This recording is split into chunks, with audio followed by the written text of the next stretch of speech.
Okay, everybody, I think we're going to go ahead and begin. I know that we'll have others who continue to join. There were quite a few who said for one reason or another they needed to join us late. And so tonight we're going to discuss Dear Martin, and we have a guest with us. I'm going to provide you a little bit of a bio about him, and then we're going to allow him to go ahead and speak to us. So Sheriff Brown is a lifelong Macon County resident and a graduate of Eisenhower High School. He joined the United States Army after graduating in 1986. Once he ended his military service with an honorable discharge, he then attended Richland Community College. In 1990, he began his career with the agency he now leads as sheriff. He began his career serving as correctional officer and once served as the jail superintendent. He was encouraged early in his career to always strive to want more out of his career and himself by Roger Walker. Sheriff Brown has served in several capacities within the sheriff's office, such as correctional officer, patrol officer, warrants, special response team, detective, sergeant, lieutenant, jail superintendent, chief of investigations, and operations lieutenant. I would say that that was just a few. He also serves with multiple boards and committees that focus on driving positive change in Macon County. So very grateful that Sheriff Tony Brown agreed to meet with us tonight. And I know I speak on behalf of the entire group that we're really grateful to just absorb some knowledge from you and to just have a great conversation in the Q&A as well. So Sheriff Brown, it's your floor. Thank you so much. How's everybody doing tonight? Good. First of all, I told Julia that when she asked me to actually speak to the group, and she explained to me what was going on, I, without hesitation, was very honored to have the opportunity. I'm grateful that these conversations are actually taking place. It's something that's been long overdue. I've always believed that the most important thing that we have in life, whether it's personal or professional, is communication. And I think when we don't communicate, that's why we see a lot of the situations that we see now. And so we have a lot of years of trying to catch up to rectify a lot of the ills that we actually see in our society today. So again, I just want to say thank you guys so much for giving me this opportunity.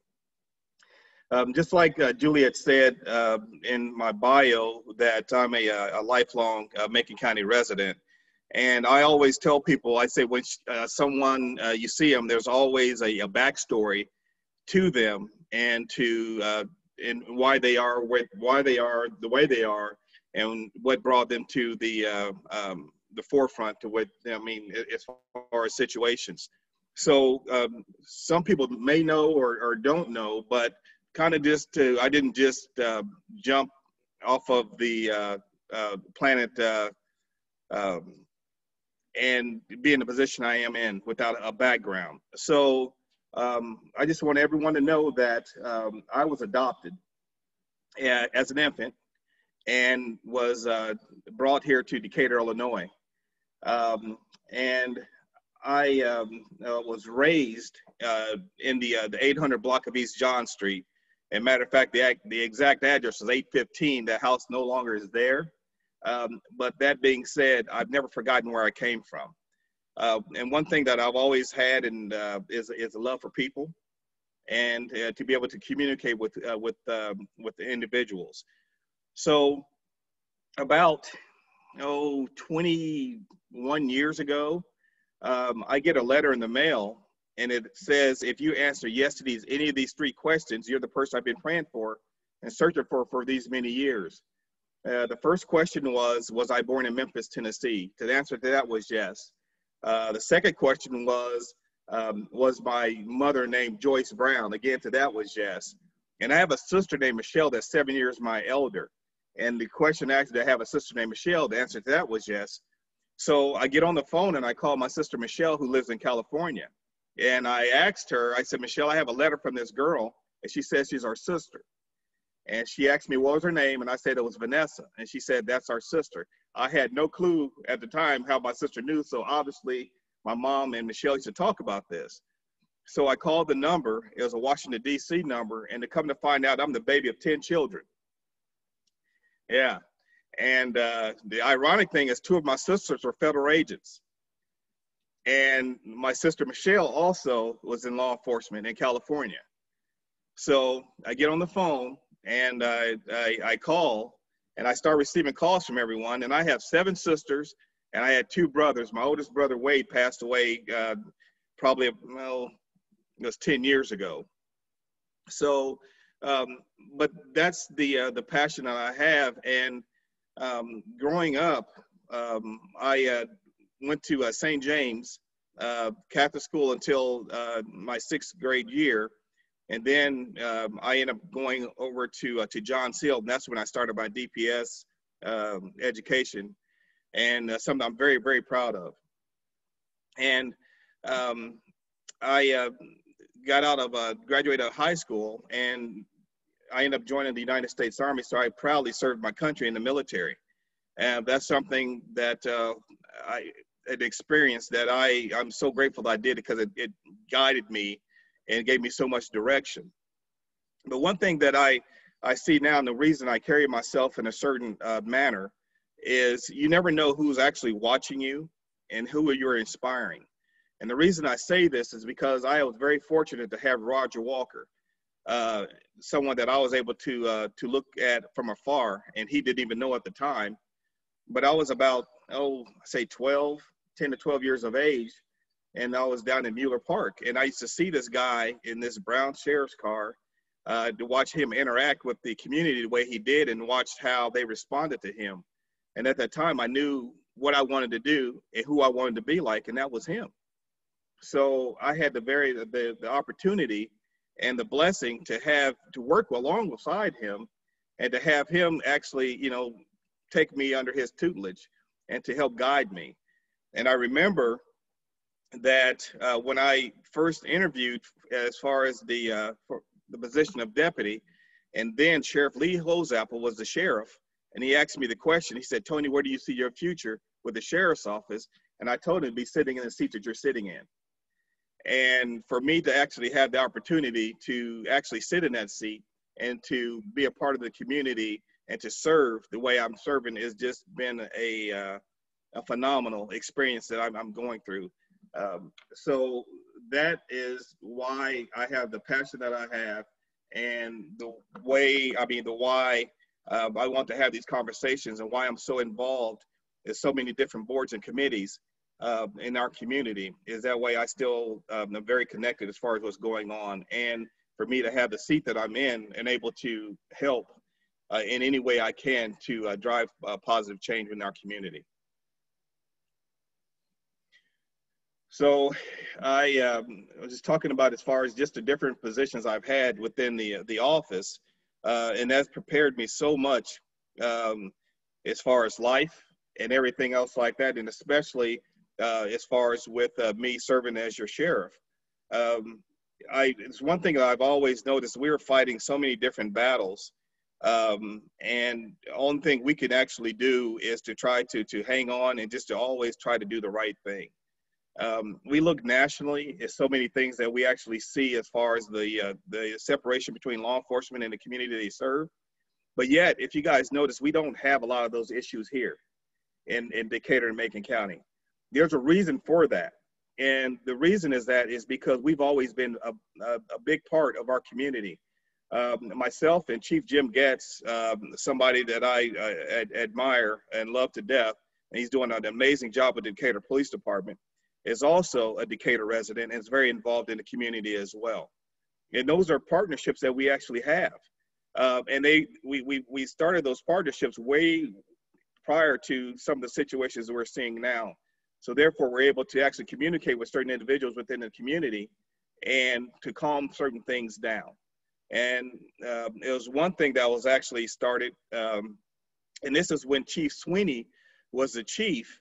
And it's something that has continued to go on, and that is the alert team, as far as with community, certain community leaders within the community. And it's something that I noticed throughout the country is how when you have an officer-involved situation or a bad situation within a community, you just see the mayor, you may see the chief, just the sheriff, or what have you. And with this alert team, it's actually a mixture of individuals within our community. You have people first from clergy, you have NAACP, you have the sheriff's office, you have the Decatur Police Department, and we all stand in front as a united front. And those are some of the things that that we've done that's been very successful here, is because of some of the information that isn't put out in other communities. We actually gives these individuals actually the information that we can give, that the way they can actually go back into the community and actually spread this information out. Because if you don't give information, people will fill in the blanks, and usually when they fill it in, it's the wrong information that's being given. So those are some of the things that we've actually done here. Some of the other things that I see, and I've been in a very unique position as far as me being a Black man and actually being in law enforcement. So some people think I could get the double whammy, but to me, it's such a privilege. And I don't, personally don't experience a lot of the things that, others may think that I would because of that, the hat that I actually have. So, like I said, as far as where I came from, I've never forgotten that. And I still have a lot of those strong relationships in the community to this day. I still get calls from people that have loved ones actually in our jail or what have you, and they just want to know the status of them or whatever. And I tell them I'll go and actually talk to their loved ones, and I do that personally to do that. But those are some of the things that I enjoy doing. I'm a people person, and I just think that being in this position, you have to be that way. Another thing, as far as Chief Getz and myself, we hang our egos at the door. And, at the end of the day, we're all here to serve the same people, the same community. And I don't care about who gets the credit for it, as long as it gets done. So those are some of the other things that we actually done here that actually has helped out a lot. Do I see as far as some of the injustices that are being done? Yes, I do see that. I understand a lot of the conversations that we actually see that actually take place, or some of the questions that are asked. And, some people don't have answers for, or what have you, but I see it. We're talking about as far as how many you see as far as young unarmed Black men are being killed by the hands of law enforcement. And, some people just don't understand why is that the case.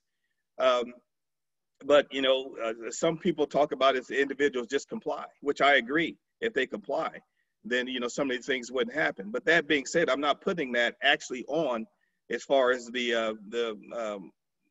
unarmed men that are actually going through some of these situations.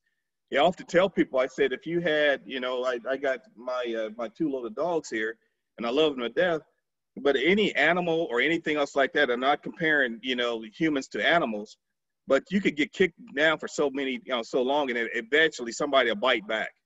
And I think sometimes you see that, or we could talk about as far as, why another conversation is you'll have an individual maybe going to a school and actually does carnage in the schools, and he's armed, but yet some of those individuals come out, in handcuffs. And then you'll have the other individuals that, may have a brush in their hands or whatever, and they're killed. So I'm not going to sit around and say that that's just law enforcement. It's a society ill that we actually have. And that's something, to me, has been ingrained into our foundation as far as this country. And it's something that I'm so grateful to start to see people standing up. One thing I don't agree with is the destruction that you have some opportunists to go in and actually destroy people's livelihoods or their dreams that they've worked so hard in order to get. So, but it's driving a conversation that needs to be had. The thing is I guess if it was easy, it'd be done. And those are some of the things that we actually need to discuss. Julie, I actually didn't have the opportunity to read through some of the literature that, as far as the quick reads, because I was so busy today doing a lot of things. So, but if you guys have questions, anything else like that, you need to ask of me. I am here, and I'm so grateful to answer each and every one of you guys' questions. And like I said, be real with me. I mean, I'm gonna be totally honest, and if I don't know, I don't know. And at the end of the day, we may, you know, walk away, we may agree to disagree, but we're still, you know, we're communicating.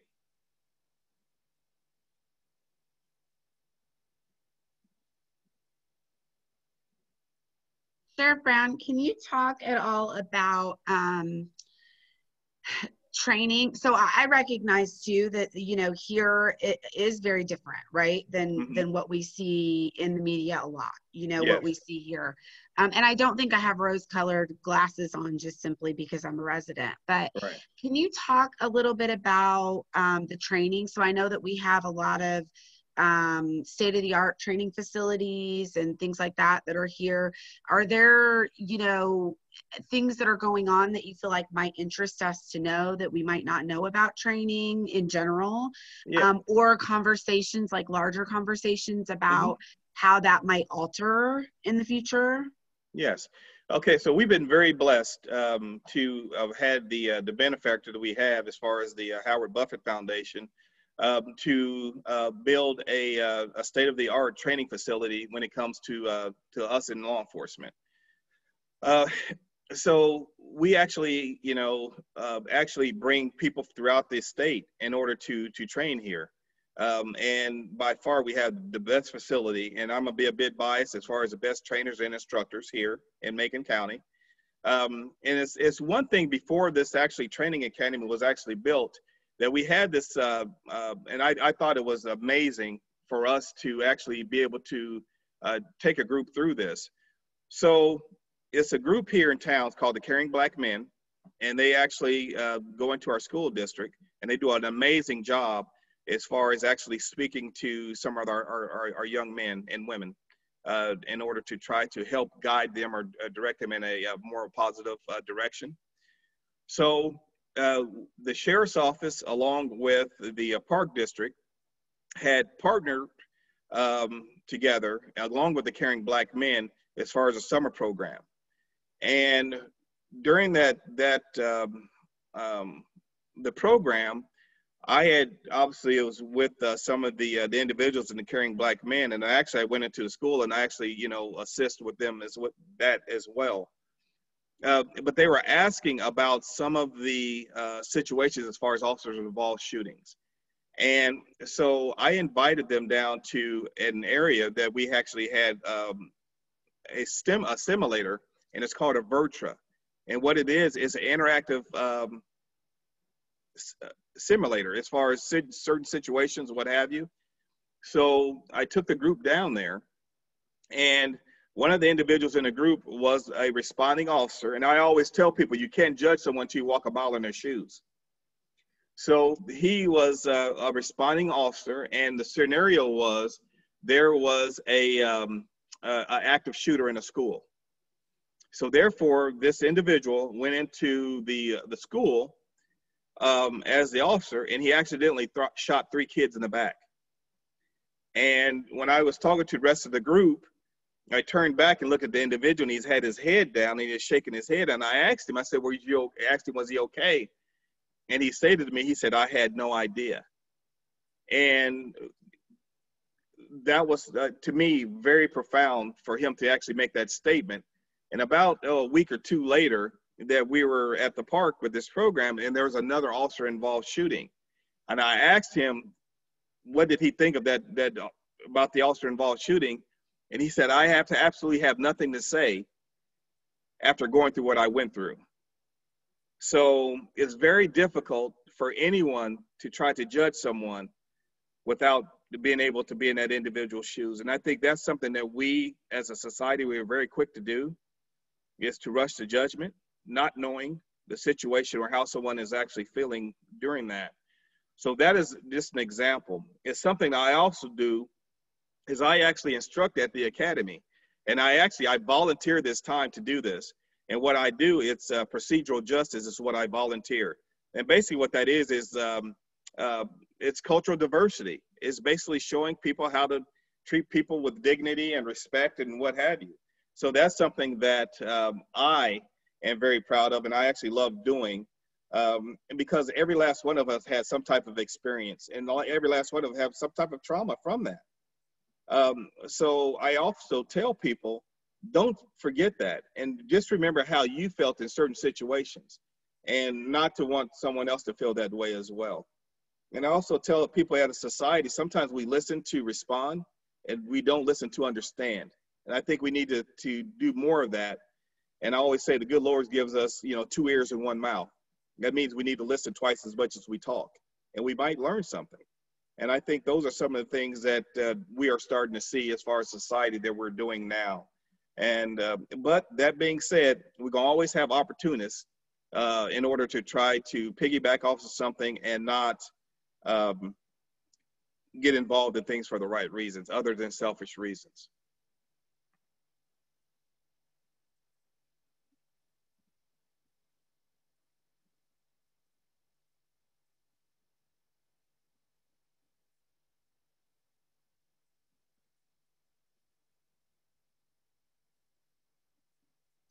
I promise they're not this quiet usually, but I'll have another question. Okay.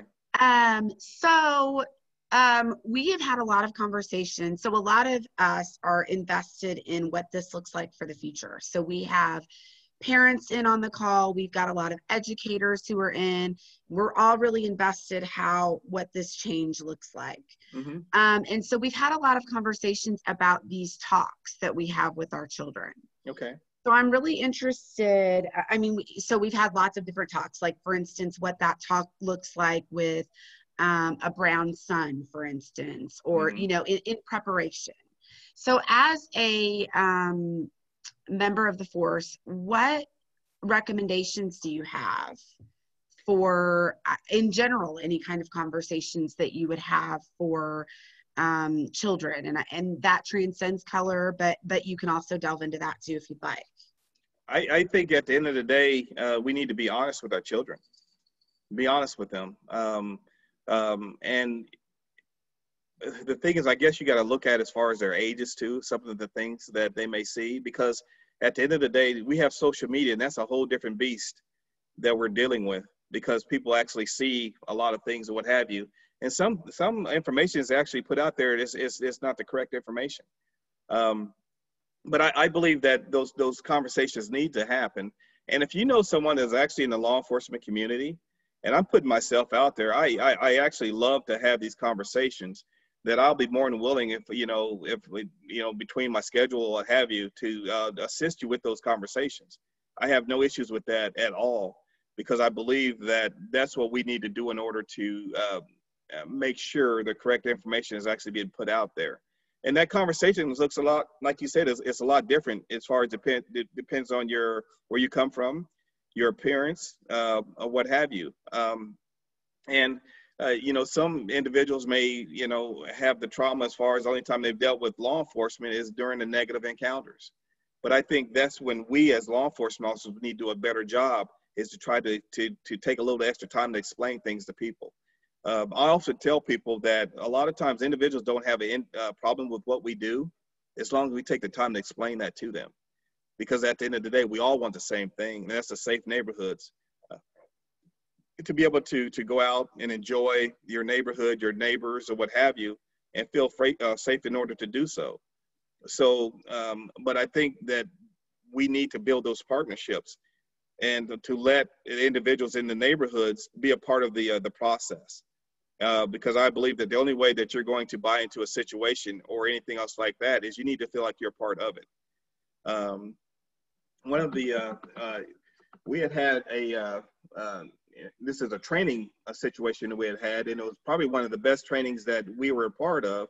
We had an individual that came in, and the conversation got real raw as far as us as law enforcement. And the question was, how individual lives in a certain area in Macon County. Let's talk about the inner city of Decatur or what have you. And they get pulled over for maybe not using a turn signal. And the thing is, if you have another individual in a more affluent area that drove the really nice vehicle, and he, didn't turn on his turn signal, would you pull him over as well? And that conversation got pretty raw, but it was probably one of the best trainings because it was a real conversation. Because a lot of times, you know, people don't realize they're doing that, but that's exactly what they're doing. And my thing is, you always be fair, be consistent. Once you do that, you eliminate a lot of other issues. You do. And there's so many documentaries and things out there that we see today.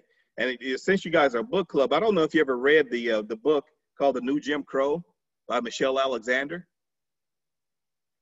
It's very interesting, and it has a lot of statistics in that. So maybe that'd be one you guys could probably look at too. But that's very, very powerful when you start seeing those things. And I see that you guys had looked at When They See Us. That's a documentary that to me is very powerful as well. But those are some of the things that we actually, you know, people go through. And I can even talk about some of my own experiences being in law enforcement that I've had. It was probably, well, it was over 20 years ago, but I was asked to assist another agency, which is City Police Department, on they were going to do a drug raid. And they needed, you know, someone to walk down this neighborhood and spot this house. So I was down the hallway doing a report, and this is after midnight, and they come and get me, and I end up putting on a Raiders coat, and I think I had Tiffany, I think it was Brian Bell's or something like that, his BDU pants or something like that at the time. And I actually was with those guys, but I wasn't in there for the briefing. So I'm walking down Wood Street and looking for this address, and the raid van pulls up behind me, and they start exiting the van, and I hear gun, gun, gun, and I'm looking around, and I'm thinking. So I draw my weapon. I'm looking, and they were talking about me. And I caught I'm serious. I caught a knee across my back, and I lost skin on the side of my face on Wood Street. And I was looking up. I was looking at a barrel of a weapon, and I had identified, letting me know who I was. But seriously, and that was over 20 years ago. Now there's just been an unfortunate mistake. So those things actually do happen. So the City Police Department now, they've actually changed their policies. When they go out to actually do something, everyone that's actually involved as far as that that the raid or the search warrant has to be in that room at that time. So those are some of the things that I've dealt with. I've been pulled over working. I used to work Longview, security, and I used to live like in the 700 block of East on South Webster Street. I'm on my way home. 3 o'clock in the morning, I get pulled over, and the officer walks up to my car and he asks me, he's like, well, he sees it's me, and he's like, oh, it's you. Start laughing and walking back, and after, I kind of got upset, and I asked him, I said, why did you pull me over, first of all? And he really couldn't answer that. But some of those things are real, and I think that we as a society need to try to do better. And I had the opportunity to go over to Springfield and speak in front of a committee when it was fighting for our funding as far as law enforcement, to make sure that we actually had the funding to make sure our officers are properly trained, not just here in Macon County, but throughout the entire state of Illinois. And this is what I said, is because anytime any society's ill that no one else knows what to do with, what do? Call the police. And we're not trained to deal with a lot of that. But when we get it wrong, we get criticized for it. And we look at as far as the budget, constraints that we actually have. And one of the very first things that they actually start cutting as far as human services. So we don't have, as far as a lot of the beds and all this things like that, to actually send people for the proper treatment. So we have individuals that should not, there are in my jail that are waiting in order to actually go and actually try to get mental health evaluations or treatment so they can actually be fit for trial. But those are some of the things that we don't have. And then I can start talking about the recidivism. When you don't have people getting proper treatment, they're going to continue to come in and out of the system doing the same thing. So we just need to do better and, to provide services for individuals. So when you hear throughout the country people talking about defunding the police, I think that is so wrong to do that, because there's so much that is put on the law enforcement officer to this day, and it's like no one else knows what to do with it, so let's give it to them and let them deal with it. And then when we get it wrong, and all of a sudden now we're the bad people behind it. So those are some of the things that really, kind of upsets me and breaks my heart, that we as a society don't see that, and or we don't respond appropriately to that.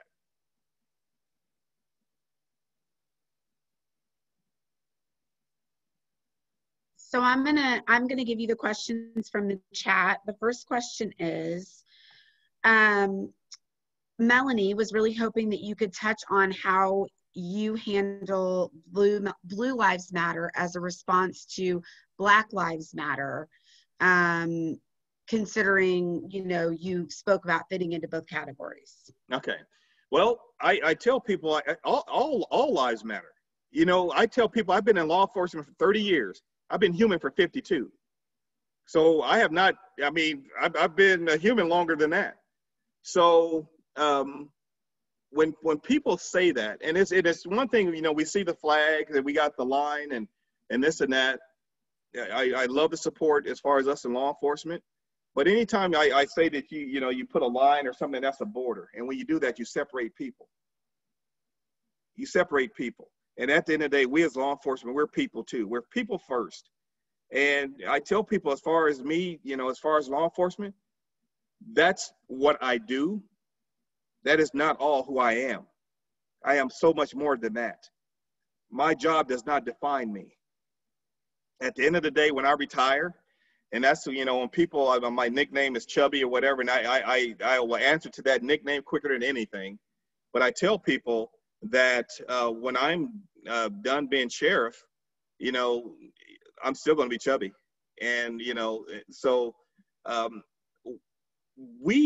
don't hear a lot of that around here, as far as when it comes down just to Blue Lives Matter. I believe that all lives matter.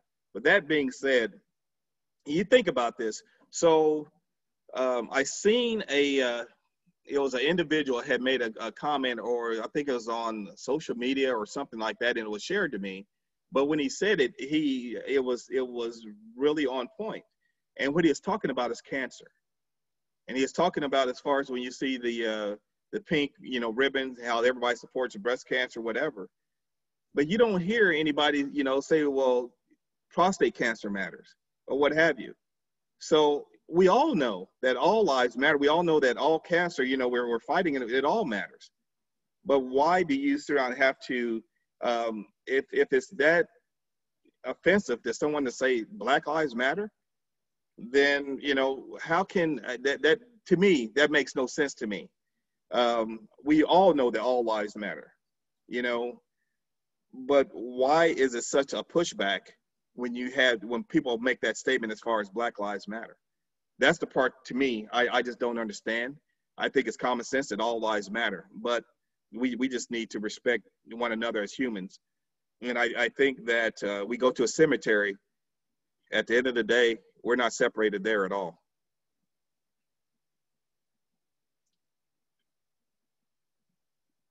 So I think this question goes back to our previous conversation that I asked about the conversations being had with children. Mm-hmm. And so Tiffany says, I understand we need to have the discussion, but do we feel that non-people of color are actually having this conversation with their children? I don't know. I think now, I think they are, but I think that where we can actually make a true difference is well, right now because of COVID, but you think about who you actually share your dinner table with. Make a conscious effort to actually share your dinner table with someone else that doesn't look like you, that's from a different area, what have you, and be able to have those serious conversations. Because at the end of the day, it might be awakening. And, some things that you may not be, looking at that someone else is looking at. But I believe that those conversations are being had? I really do now. I do. But I don't think that some of these conversations are coming from the right people, because those right people aren't at the table with those conversations.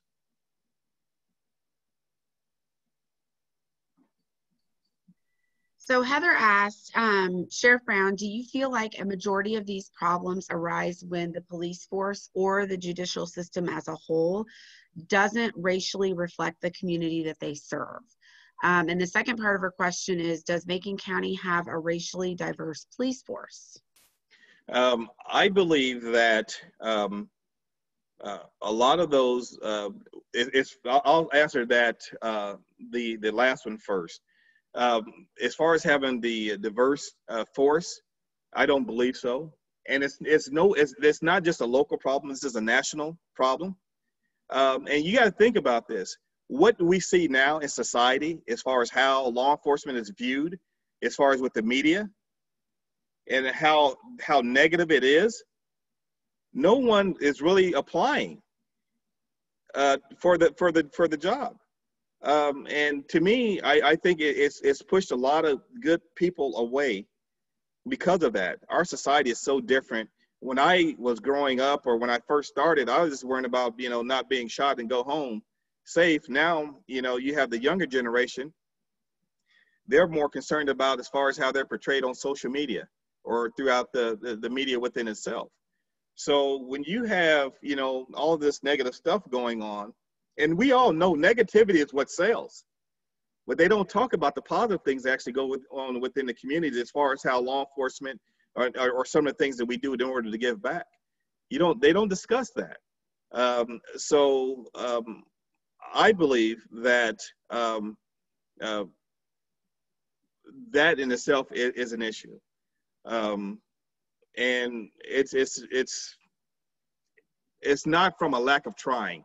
I will put it that way, as far as actually trying to get individuals into the profession. We're in law enforcement a lot of times viewed as the bad guy on the national level, but here in this community we've done good, and it's as far as how we're viewed, and that comes from transparency as well. And to be transparent, you have to have trust. And, those are some of the things that we haven't had broken for the most part here in this area when it comes to our media. And that first question, what would you repeat that first one again that you had? Yes. Do you feel like a majority of these problems arise when the police force or judicial system as a whole doesn't racially reflect the community they serve? I could say so, but I think, and like what I said earlier, I think that it's something that's ingrained as far as this country's makeup too. I really do. Okay, so we have another question from Kelly. Why aren't more cities and law enforcement agencies more agreeable to considering reform and different ideas to help prevent some of these issues when these problems are eroding public trust, especially for people of color, but really for everyone? Don't they want to continue to have that trust and relationship with the public? I would say I think that this where it comes to being able to communicate with one another. I think you get some people are so, when I say that, myself and Chief Getz, we hang our egos at the door. And I have no issues as far as taking, tough criticism or the questions or what have you, and not get offended by it because somebody's actually may not understand. So I believe that those are conversations that we all need to actually have, and don't be so, and be willing to accept a different, thought process. So I think if we don't have that open communication, and you get some individuals, they're so, ingrained, or their heels dug in as far as their way of thought, it's my way or the highway. I don't think we'll ever get anywhere like that.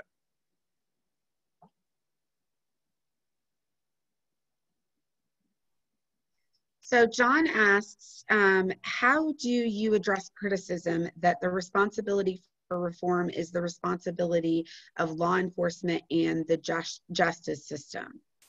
So do you address, and how do you address the criticism? Well, yeah, I mean, if I'm asked the question, but I think that it's not just, I think at the end of the day, it's all of us, the community, because it's all of us. You know, it's an old African proverb say it takes a village. And you got to realize, just law enforcement, we in ourselves, we're that village, part of the village. I think that's why it's very important for people to make sure they have the right people in positions in order to drive that change. And at the end of the day, a lot of it is our legislation that we actually have too. And, you know, we go back and we look at some of the old laws that are still on the books that shouldn't even be there. You know, it's, you know, let's talk about as far as our right to vote. Why does it still always have to come up every, 30, 40 years? Did I still have the right to vote when everyone else don't have to ask that question? Those are some of the things that we actually need to look at as far as, you know, it's legislators. And we just need to make sure that we do our due diligence to educate ourselves. And I think sometimes that we just, we get so party driven that we actually don't put the right people in places in order to drive positive change.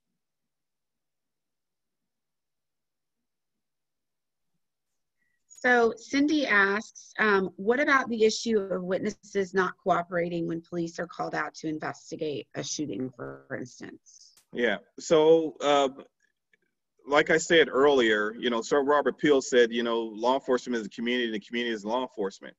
There's only so much we could do at the end of the day. And it's sad because a lot of times, you know, people don't think something's an issue until it happens in their household. And then when it's one of their family members or someone they actually care about, then all of a sudden it's an issue.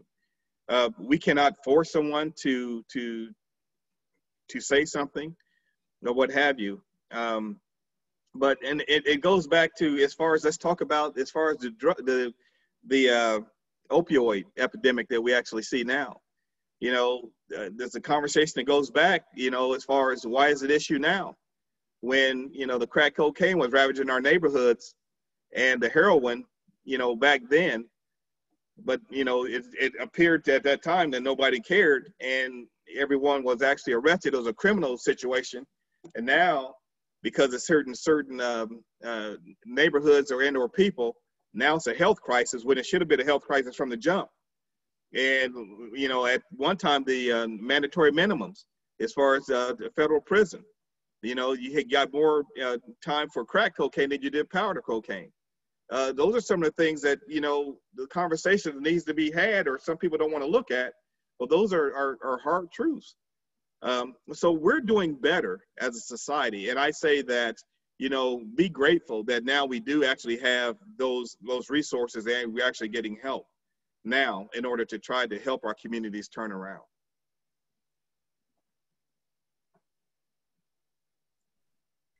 So Marcy comments, the DHS has named white supremacists as the greatest domestic terrorist threat. As we know, these groups have become emboldened through our national political rhetoric. What are we doing locally to address this? What we're doing is trying to continue to keep our eyes on certain individuals. And we actually have other resources as far as state and federal that we actually get information in the event that if something like that, you know, popped up, that we can actually keep an eye on for the most part.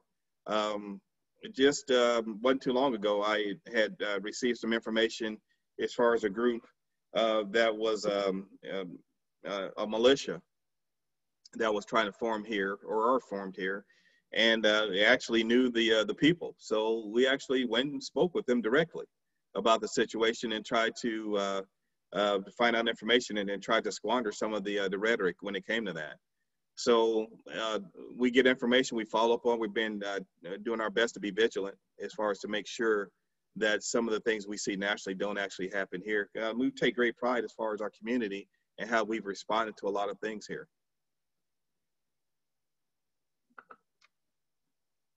Sheriff Brown, this is John Keck, and I wonder, you had mentioned about some of the training and your involvement with all of the new training center and everything.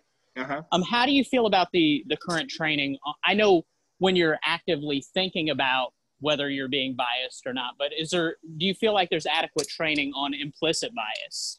No, and I don't. And that's something that's one thing I definitely talk about is I tell individuals that, for me, for to use the word racist is so strong, and I don't like using that at all. I don't. But I tell people, people cringe at that. The word bias within itself is not, to me, it doesn't make people cringe. But I tell people that every last one of us has a bias. And if you say you don't, you're lying.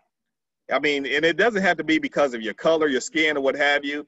It could be, I got a bald head, I don't, or something else like that, or you have somebody that's thin or someone that's thicker or what have you. But those are some of the things, those discussions that once you put it that way, everyone understands that. But do I believe there's enough training of it? I don't. I really don't. It's something that we actually talk about yearly, discuss a lot. But those are some of the things that are ingrained in you. It depends on where you come from, your background too. But it's a thing, it's called the blink theory, that, some people react to certain colors or a certain way. Mm-hmm. And I'll be the first to tell you, I mean, if I'm walking down the street and I see somebody that, has his pants hanging halfway down his behind and, gold teeth and stuff like that, and one of the first things I think is, thug or what have you. But that being said, just everything isn't always what it appears to be. And, there isn't. And, just have some way, this way they decide to present themselves or what have you. And I think so many times we actually, rush to judgment because of people's appearance so much. But again, that comes back to as far as the trauma that, individuals may have gone through in their lives because of certain individuals or the way they look. Or again, let's look at television. I'll talk about as far as how we have a lot of, our officers. We have so many great, officers like for the city and the county that never dealt with people in a diverse community before because of where they came from. Is it their fault? No, it's not their fault. But I think that that's something we as administrators and people, we need to do a better job of, is actually let them be a part of the community, actually see a part of the community they serve. Those are some of the things that I feel very, very strongly about.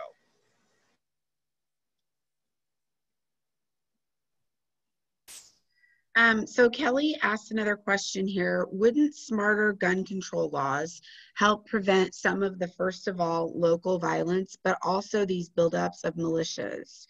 I know this is a loaded question, but I honestly wonder if most law enforcement would appreciate tighter gun control. I believe that I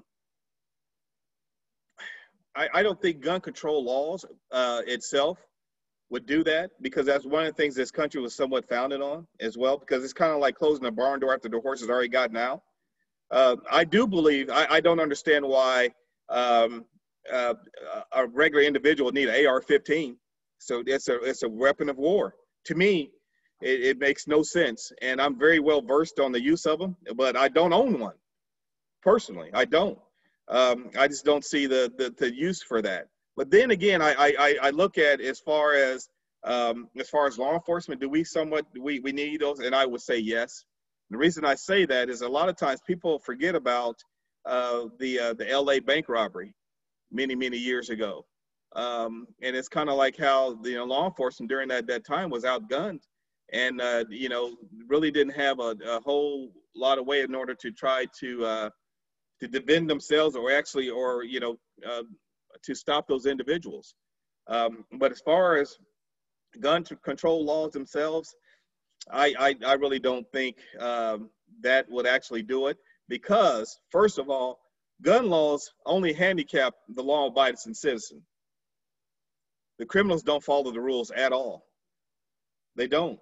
So, and it's like, one thing they'll say, well, if we have these gun control laws, you won't have those weapons, on the street. Well, again, that's kind of like closing the barn door after the horse has already gotten out. They're out there.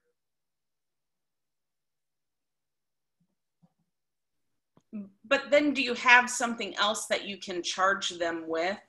Like if other charges fall through, you can have, like, you don't have this gun legally, or you're carrying it out in, like, I feel like our gun laws have gotten so extreme. Like, going back to where it was in the 80s and 90s, wouldn't that make your job easier if regular citizens weren't so heavily armed?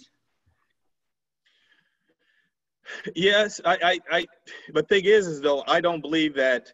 How do we deal with that? Okay, you have these individuals already heavily armed. What are you suggesting to do?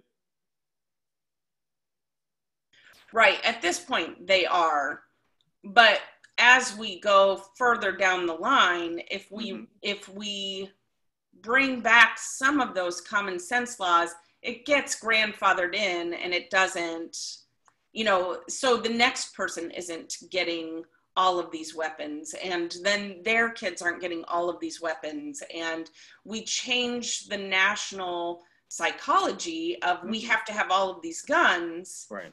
To, yes, we enjoy hunting, we enjoy sport, we enjoy this, but we don't need to have semi-automatic, all of these extreme guns. I agree. I agree with that. Well, and Sheriff Brown, it's kind of, as I hear this discussion, I think of, eventually if the barn door's open and you don't want the barn animals coming in, eventually you shut the door. Mm-hmm. No, I agree. We need to do something, but I don't believe as far as we need to go in and start taking people's weapons from them at all. I don't believe that. But again, I don't see why, like, again, I said, as far as, people having weapons of war, it makes no sense. And at the end of the day, it somewhat scares you because so many people distrust as far as government and everything else. And it's like, why are you doing this? And they always talk about as far as a well-armed militia. You look at the Second Amendment and its definition. But I always tell people back then when they had muskets back then too. They didn't have the 50 calibers and all these weapons, the semi-automatics, and you can, file Sears down and make them fully automatic and stuff like that. You didn't have all that then. So I agree that, maybe our laws should, change as far as the times. But I definitely don't believe that we need to go in and start taking people's weapons from them that they actually have now.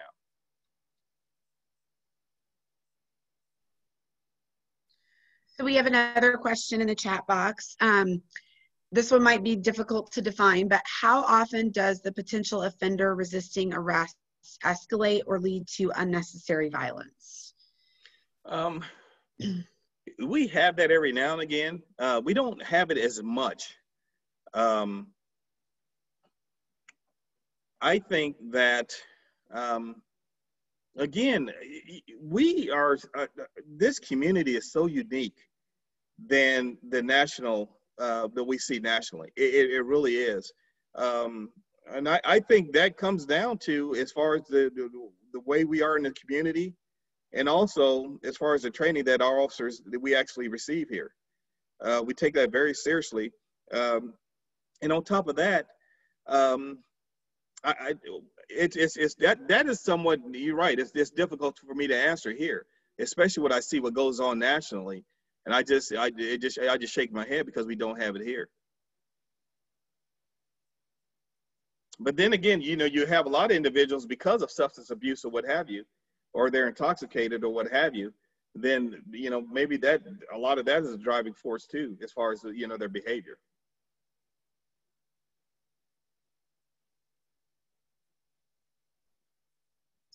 So Sheriff Brown, I also know we have, and I just know this professionally, we have a large amount of mental health issues here, undiagnosed, untreated, living homelessly, that sort of thing. Can you talk a bit about, for instance, training on how to address that kind of an issue? Okay, some of the things that we actually, and another one of the best trainings I had that we do is called CIT. And what it is crisis intervention training. What are you laughing at, Tiffany? Did you go to that training? Okay. To me, it's one of the better trainings that I've actually been a part of. And, back then, Sheriff Snyder was the sheriff, and it was like pulling teeth to get him to go to that training. And once he went, he bought into it. And now, we have over 80% of our personnel that has gone through that training, And to me, I mean, we just need to get up to over 95%, especially once COVID opens up, because you look at things from a different perspective. When you're dealing with individuals that have mental health issues or what have you. And I'm going to be honest, when I was working in the jail, we had an individual that was, you know, had some severe mental health issues, and they would actually back then give them a shot. And one of them was like with Thorazine, I think it was. Yeah, Thorazine. And, you know, he was trying to do that shuffle or what have you and say certain things. And, you know, you had individuals that would laugh at that, you know, the way they responded, but it's not funny. And we just didn't know that just simply giving the individual maybe a Benadryl or Cogentin would have stopped those symptoms. And, you know, people that actually suffer from those mental health issues, they don't want to deal with, they don't want to be that way either. And so I just think that we just need to be a lot more passionate and have a lot more empathy for individuals actually suffering through those things.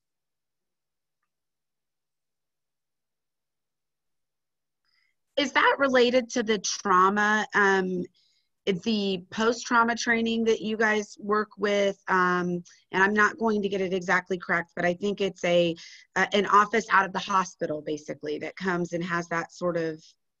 No, yeah. This is totally different. Okay. It's totally different.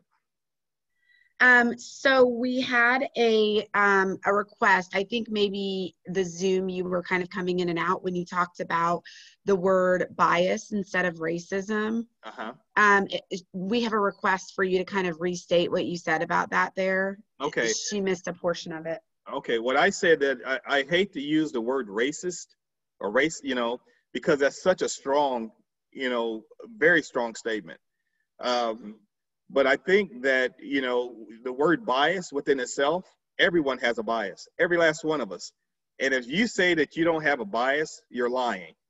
And when I say that, it doesn't matter.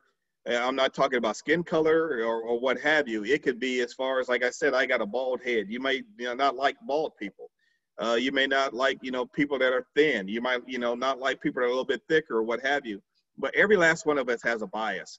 And I think that if we, you know, slow down and we acknowledge that, I think a lot of times people will understand that in itself. But you have some people that just don't like people because of the color of their skin or where they're from or what have you, or they're not from this country or what have you.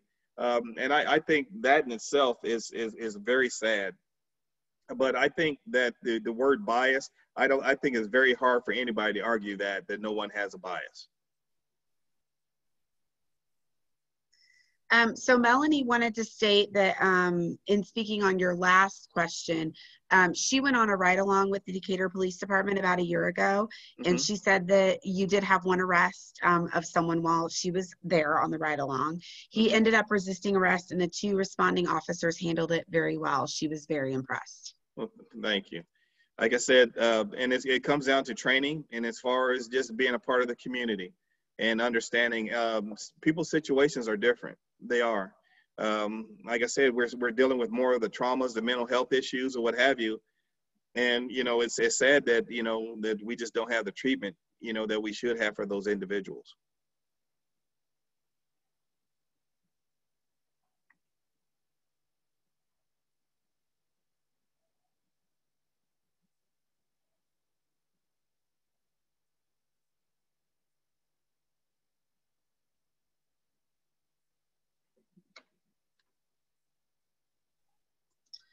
Any other questions for Sheriff Brown, everyone? Really great questions, you guys, very engaged. Thank you.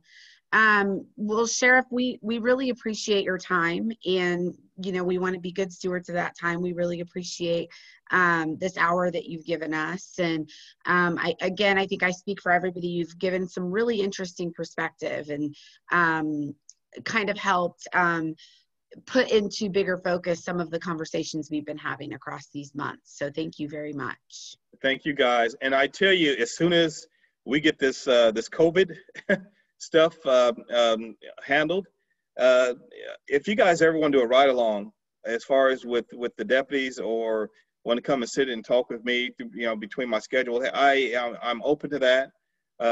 Just please let us know, because I believe the only way you could truly, that the world looks a lot different from inside the squad car.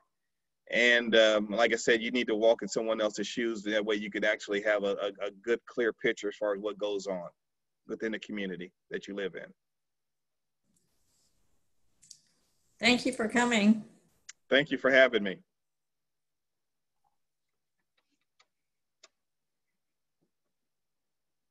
Tiffany, you got an Illinois shirt on? Illinois everything. All the time. I just came from workout, so. Hey, I'm an Illinois fan too, so.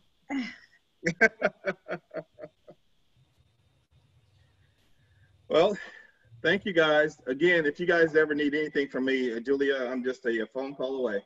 Thank you so much. Appreciate that. Thank you guys. Thanks. Bye.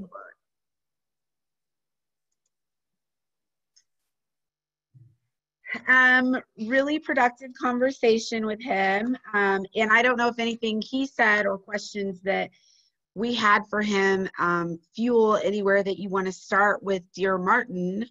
But I will open up the floor to begin that discussion.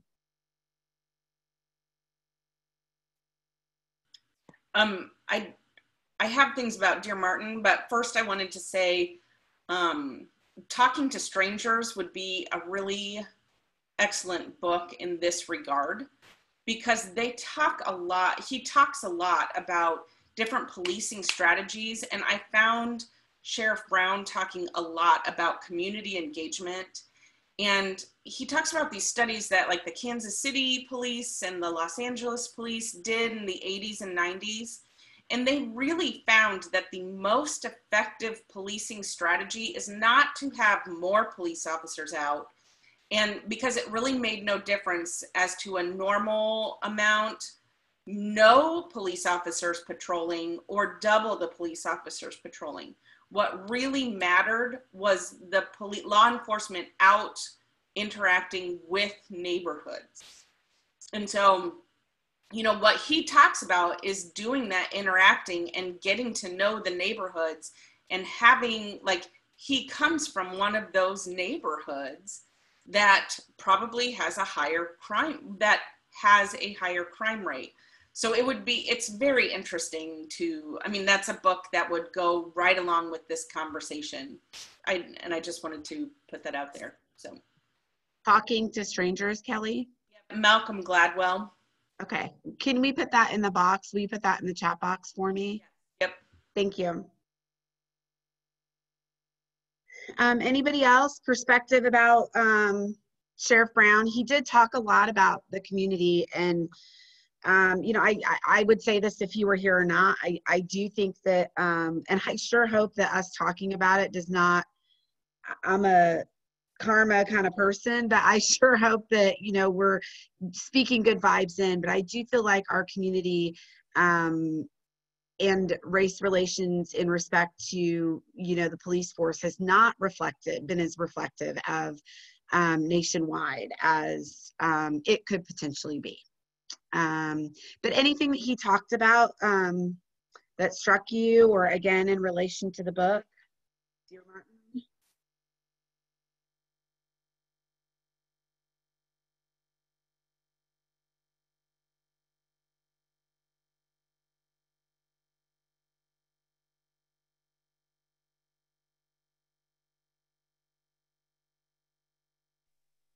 Well, this is Amanda. Hi. The officer, the off-duty officer that ended up shooting the friend near the end of the book, that, how much did he consider himself to be a part of the community? When you think of the perspective that he had, he just identified the character. I can't remember the name. It's been like a month or 6 weeks since I read the book. I'm sorry. But he identified him as a thug based on the noise of the car and, what he looked like. and just decided, okay, I'm going to shoot him. So he obviously didn't consider him a part of the community. And Sheriff mentioned over and over again how the police force and the sheriff's department consider themselves to be members of the community first and people first. And I guess I just didn't see that happening in the book. It was all more along the lines of, I see my bias and I'm going to apply it to you and I'm going to do what I want.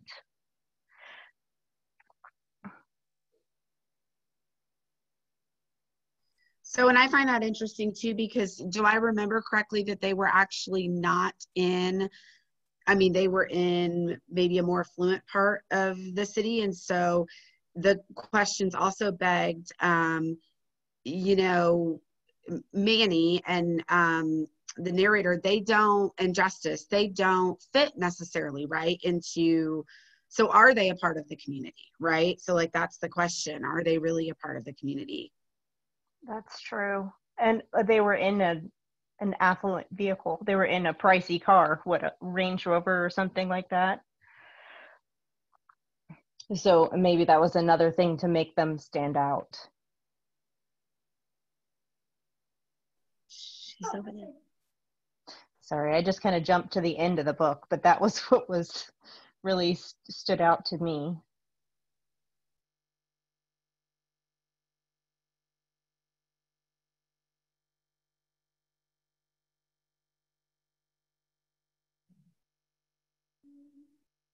So Sheriff Brown didn't talk about this much, but one of kind of the first points that I had in my notes was about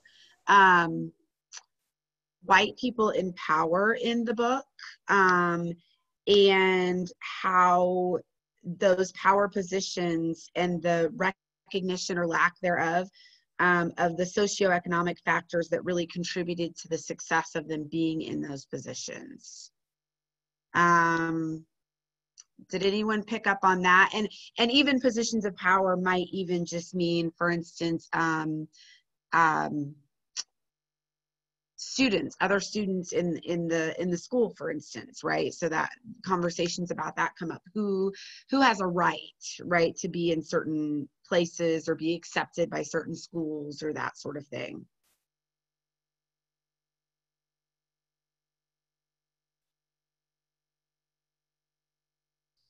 Julie, I'm reminded of the conversation class where the boy came in who got waitlisted, I think is probably a different term.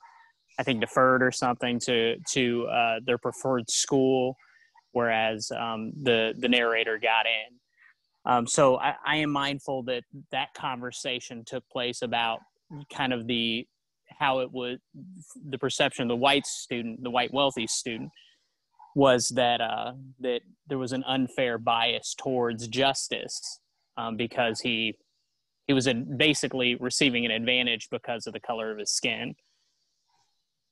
Is that kind of what we're talking about? Yeah, it is. Yeah, absolutely. Okay. Yeah, it was very interesting also because I don't often find myself in high school classrooms to see this discussion amongst portrayed amongst students of this age, to be talking about this particular issue, which is I feel like in years, even since Dear Martin was published a few years ago, I feel like there's been more conversation about equity and the importance of what people would term affirmative action type conversations. That's not the impression, at least I get from my very bias of my kids.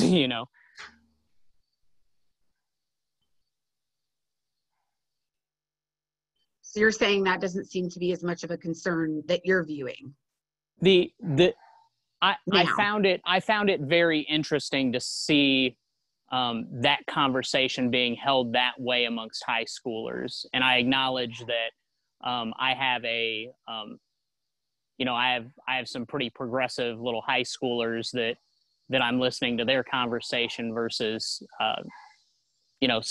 what might take place amongst a different group of students.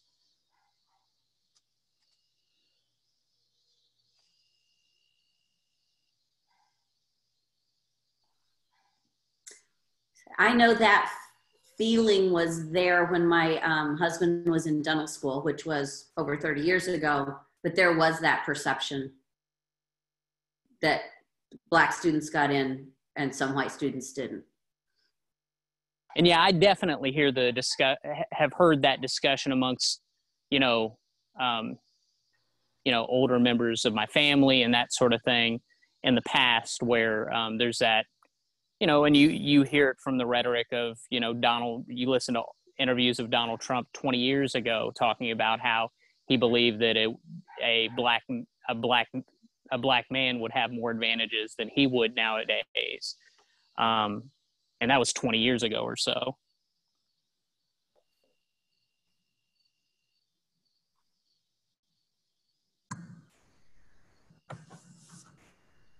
This is Marcy.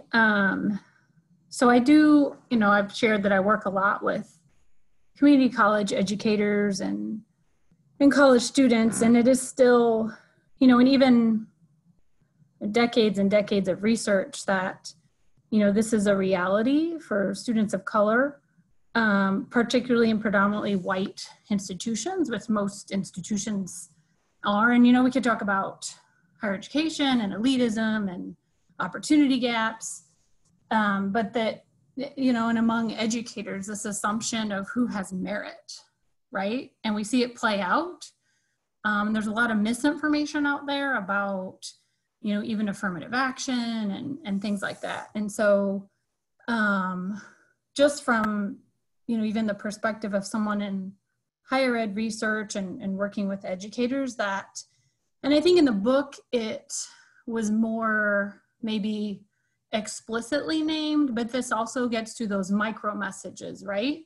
Like the environment of the campus and the micro messages that are sent and the ways in which people do or don't are basically how an institution sets an environment where students do or don't feel like they belong, and again, are they reflected in who's teaching them? We kind of had that conversation last time. But just sharing that. I was thinking, I understand what you're saying about that this was, it almost seemed contrived to me in the book. And I think it was meant to be. I looked up just to see if these were all, if this was a true story. I wanted to know, what happened. And it said it was just kind of based on different things that, different instances, different true instances throughout, that were put together in a compilation for one story. And it's a youth book. It's written to the youth. And so my thought was, as I read that, because I thought, yeah, when I was in high school, I didn't have that conversation necessarily, but if someone would have put that in, if I would have read that story the way that it was written, it would have made me think. And then maybe because, teenagers, they're just not very deep. When I was in high school, freshman and sophomore, and I think back about, what I was really interested in, there were a few of my friends that were interested in more than just, boys and whatever. But most of us, we didn't have those social concerns. But if I would have read that, if I would have read a book that talked about that, which we did oftentimes, that's what gets us thinking as teenagers. And I kind of think maybe that's where that was coming from, to put that out there so that those who were reading it might take a second look at what was happening. This really dates me, but when I was in high school, Love Story was the big book and the movie and all. And when I saw that, I really wanted to go to Radcliffe because, the star of the movie went to Radcliffe. I thought that would be so cool to go there. So I came from a working class family. My dad was a factory worker, an immigrant, third grade education. So we did not have a lot, but I thought I could get in there because I had the grades and I had what I needed and I had all the different requirements. So I sent in my application and one of the requirements was that you had to have 5 years of a foreign language, and I did. And so all of this, I thought, I'm going to get in. I'm not going to go there because I can't afford it, but I'm going to get in. And I sent all my application materials in the beginning of September, and I got a notification on Christmas Eve that said they were really sorry, but I had missed the December 1st deadline for applications. I'd sent this in September 1st. I was on the money on all of it. And I remember it made me really think, and I never forgot it. And I thought, why didn't they want me? What was the reason that they didn't want me? And I never put together, that maybe I wasn't the right, that I didn't fit the bill for what was going on then, but it bothered me. And as I read this book, I thought I could see how if I included that, it might cause some dialogue. It might have someone, it might make a teenager think twice, being from a youth perspective and looking at it. So I kind of, as much as I honestly also didn't think that would be a conversation that a kid in high school would say, hey, I want to talk about affirmative action. But rather, if they read it in a book, then it might spark something in there. Anyway, that was just, that part I thought could impress youth and maybe get them thinking about that particular subject.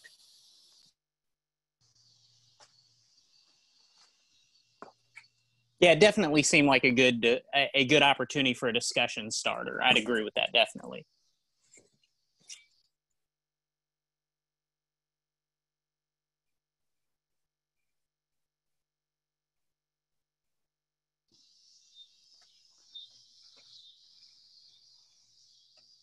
One of the most impactful parts of the book for me really was the opening section.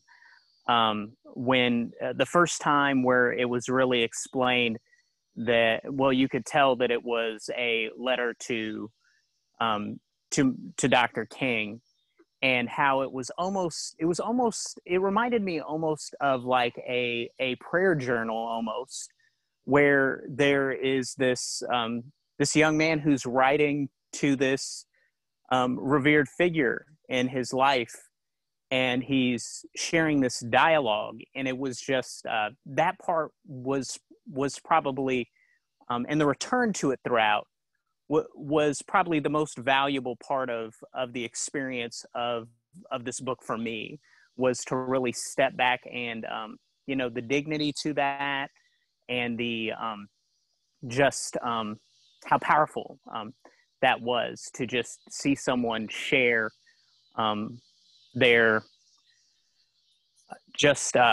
grief really through some really challenging experiences, and looking for answers and for help and guidance in navigating those life experiences.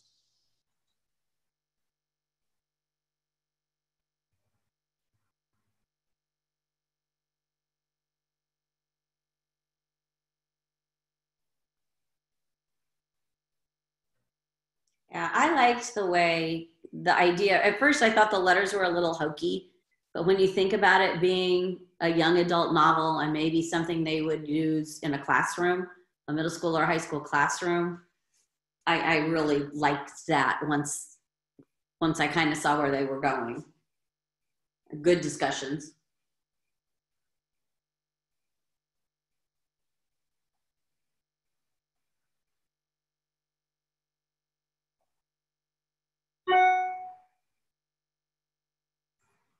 So when I think part of the question with that too, I mean, I agree, John, that was a really powerful section and kind of recurrence throughout. But, I began to really think, why Martin Luther King?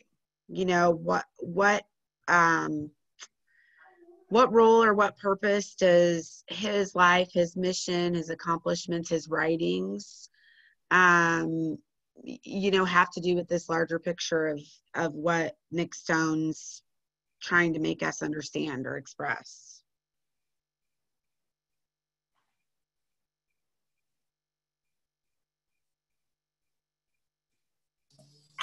One of the things I really like the way so many issues were touched on too. Again, being from a youth perspective, or a youth something to influence the youth. I love the way there were so many different areas that you could read about. Whether you're black or white, it doesn't matter. There were impactful letters and scenarios throughout the book that I think could, again, be reason for conversation and thought-provoking, especially for a teenager, to just kind of open their eyes to some things. We all do dumb things as we're growing up, and to have a little bit of guidance there just to make you think, oh, maybe that wasn't a real good idea, or maybe he shouldn't have done that. or maybe he's, right in thinking that. I thought could have been something that would be great topic of discussion in a small group.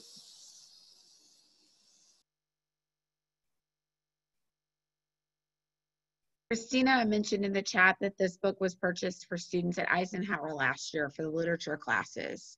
She's not sure what grade level. So, but these, as you're all pointing to, great conversations for high school kids.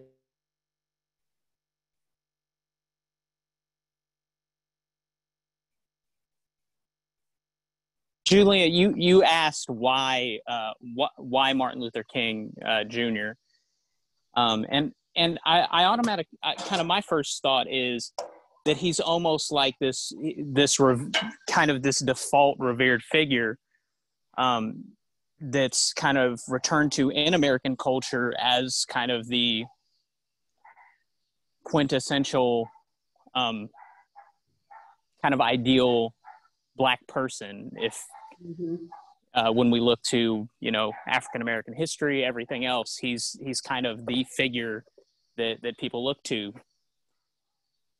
So he's just this idealized, which just kind of makes sense of. But also, we could get into the whole conversation of the the problems of using this particular figure as opposed to others as well, and what message that might send. Yeah, so I agree, John. I mean, I feel like he's not as threatening, to be frank, because, like you said, he is used so often. He's safe. Very safe. And he's the one that every kid knows of. That's part of what this has been about. He's the one we learn about in school. And he's been accepted as the iconic on both sides. Everybody can, we see quotes, we can all benefit from his spirit. We can all benefit from his goals and his dreams and all that's come about to create this perfect world. I don't think he's threatening to anyone. And so it's easy for us to have this discussion kind of with him.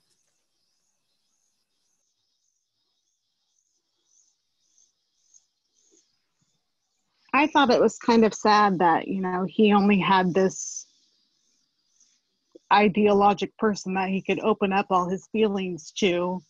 He didn't really have a good role model presence, male role model that he could talk about these things with.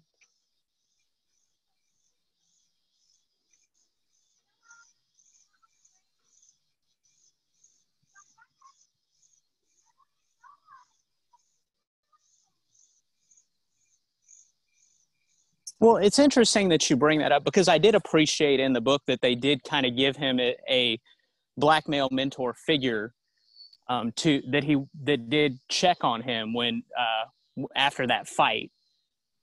And so I think they kind of went out of their way to also include a living figure as well.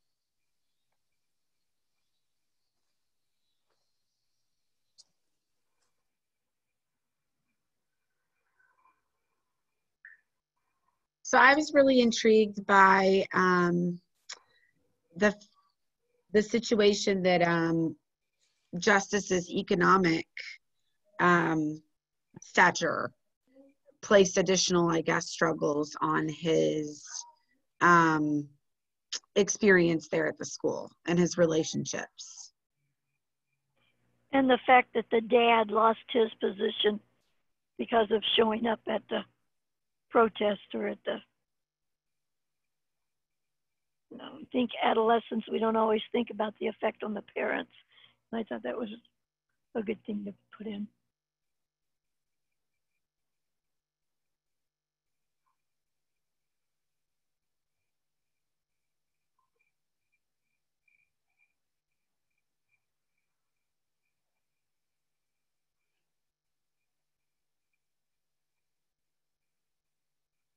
you know, and we might continue to keep focusing on the items that make this a really good read for a teenager. But, you know, like John mentioned, we're several years removed from the text being written, but so many of these stories and scenarios that were included in the book are scenarios that we see on a fairly regular basis, you know, happening.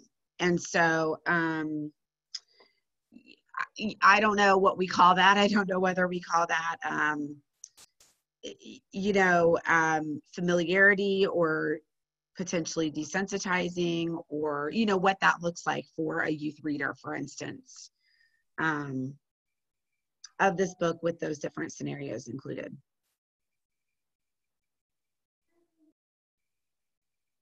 I was hesitant to read the book because, you know, it's been not a great time, you know, personally for me. And I'm like, I just don't know if I can read this because he was 13 at the time. My 13-year-old son read it and he was absolutely devastated by the book, to the point where he wouldn't let me recommend any more books for a few months. You know, he went straight Garfield and Calvin and Hobbes. So, but he was just absolutely devastated. And I thought, I just don't know if I can read this. And I have been desensitized. I mean, it was sad, but I'm like, well, but I've just read this. I mean, I have just read this in the news, you know, but that's real life. And so I do think there is an amount of desensitization that we as adults have from real life, where this is like, well, this was really sad, but the real life is 10 times worse lately. Mm-hmm. So, I mean, I do think we've gotten to, you know, this point where it doesn't make the impact on us that it should be making.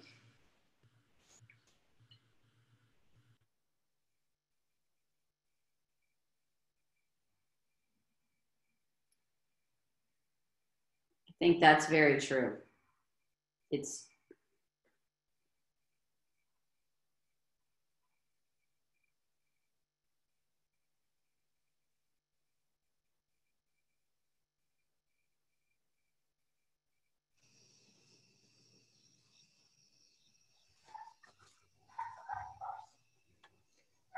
Yes, even amongst us.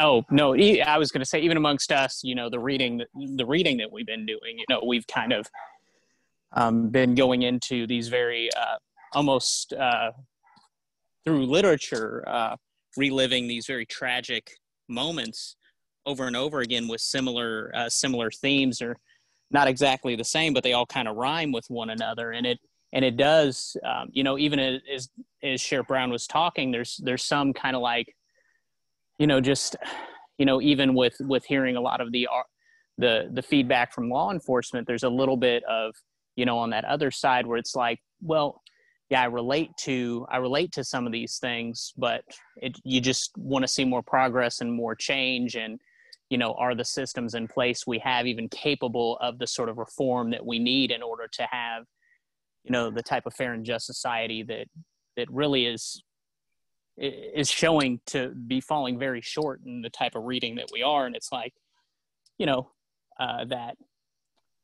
that tension between, you know, being hopeful and working towards reforms, and the kind of shrug your shoulders like, you know, it's always going to be this way.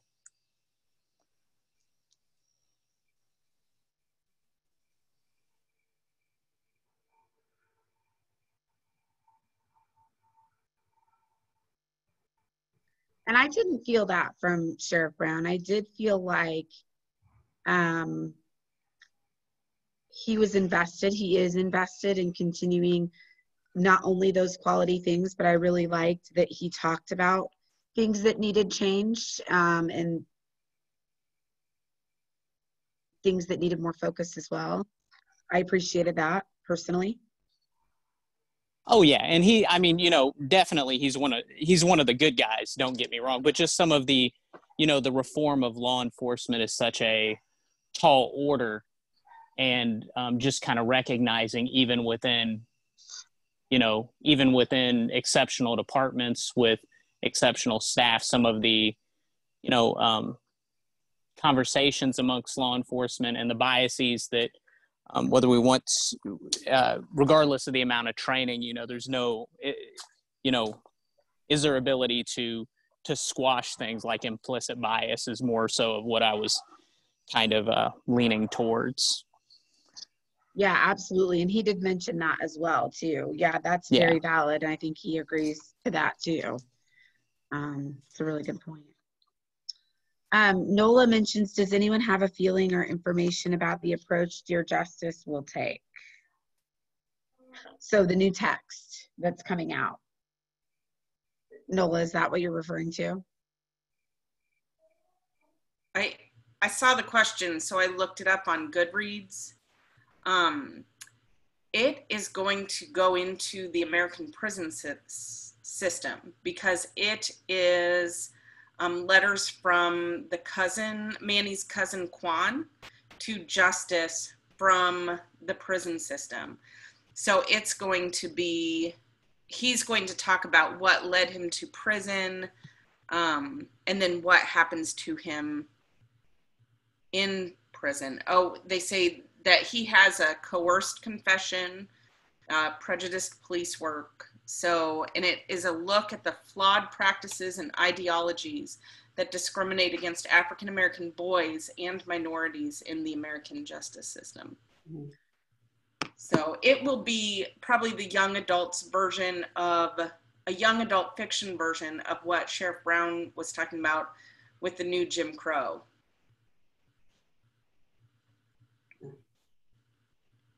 So slightly simplified fiction.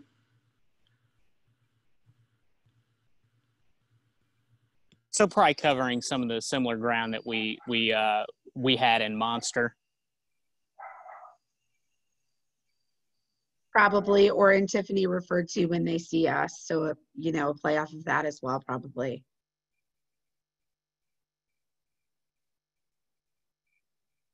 Sounds interesting. Another book I was, sorry. No, go ahead, Marcy. I just didn't know, and I don't know if this has come up in sessions where I haven't been able to be, on the live session, but Between the World and Me by Ta-Nehisi Coates, a letter to his son. I don't know if anybody's read that, but that's another book that I think would be really great for this group, or if you want to read it, that kind of gets to this conversation. And I know there's a lot of podcasts and interviews and things too with him where he talks about the book.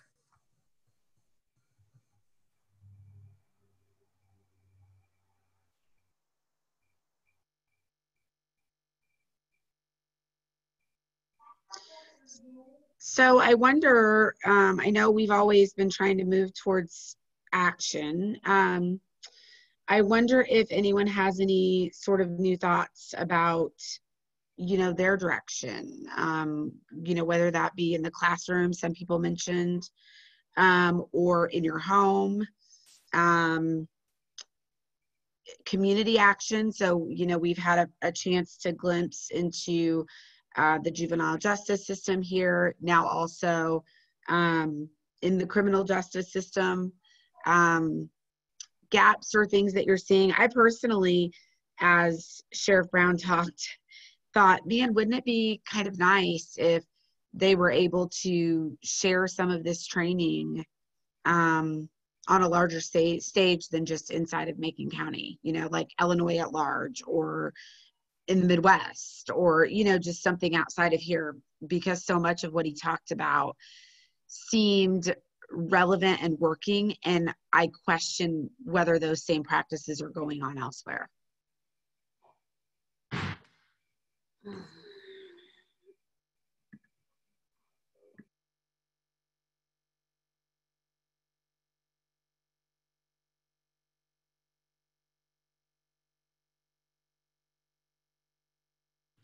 I had a conversation with a woman who's a doctor of sociology. She's a professor of sociology in Maryland. and she was dating a police officer, and she had a relationship with the police department in Baltimore. And so she set up an anti-bias training. And she said the only reason it worked for her was that they trusted her as someone who was dating a police officer, and so knew the job, that she was able to give this training.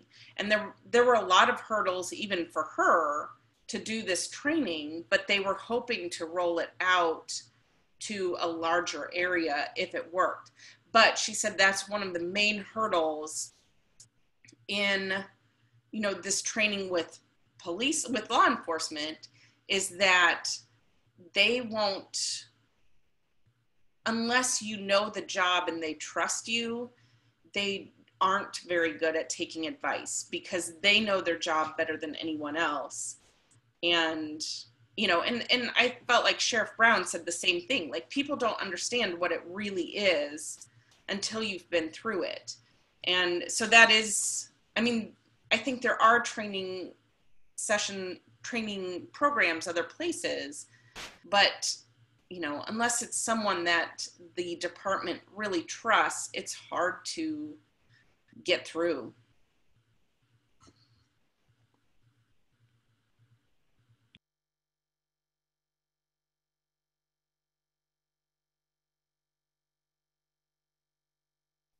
Yeah, and I think, did you post that in the group? Why does that sound familiar to me? Did I read that as well? Did I read a story about that, or did you tell me? I feel like I read that somewhere, actually, the same scenario. I might have told you at one point. Okay. Yeah, because it was there was more to our conversation, but it was really interesting.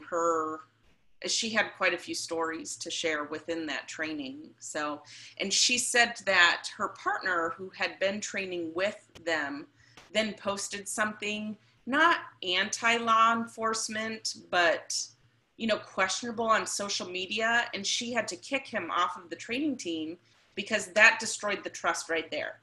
One questionable social media post and the trust was destroyed. And so the only way that she could keep the trust was to get rid of her partner doing these trainings.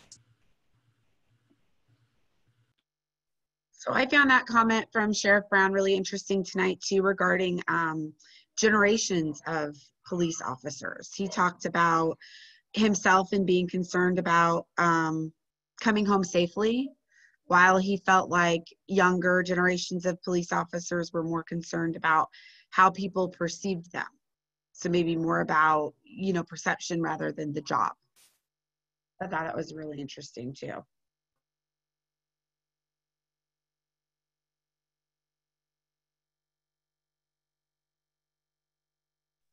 I didn't think he was making that comment about police officers. I thought he was making that comment about teenagers.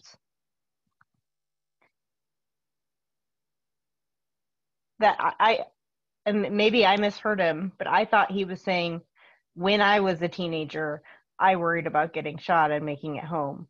And now all they care about is their social media profile. But perhaps I misheard, but that's what I thought he said. I didn't realize he was talking about police officers.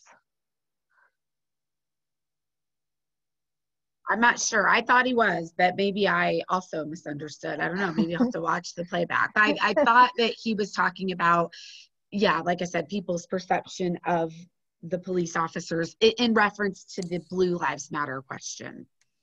Okay. Yeah, people worry a lot about perception now, a lot more than they used to. But not really my thing to focus on. And to be fair, they're in the public's eye more, so, that part makes sense, I guess. Yeah, that's just a tough conversation to have right now with so many officer involved, really troublesome situations that have caught national attention. That although I think it's important, especially on a local level, because we're not experiencing anything like that here. to empathize with our local police force. But on the other hand, it is a challenge to empathize with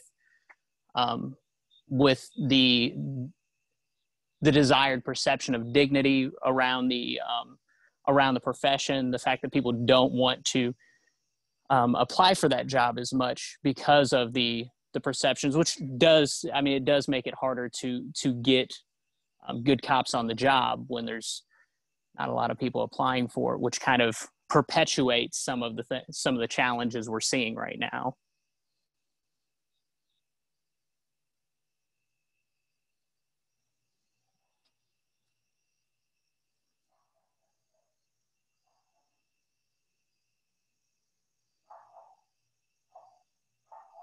Right, and he mentioned how they don't talk about the good things that the police force does for the community, and I really feel like it would be wonderful to hear the things that they do on the news instead of just all the bad things. Yeah, and it would be. It's just one of those things where there's a little bit of timing too. Like right now, it's kind of a difficult time to celebrate, the really noble things that officers are doing, given the fact that there is so much real hurt that a lot of people are experiencing, and some tone deafness amongst police unions and things like that are nationwide.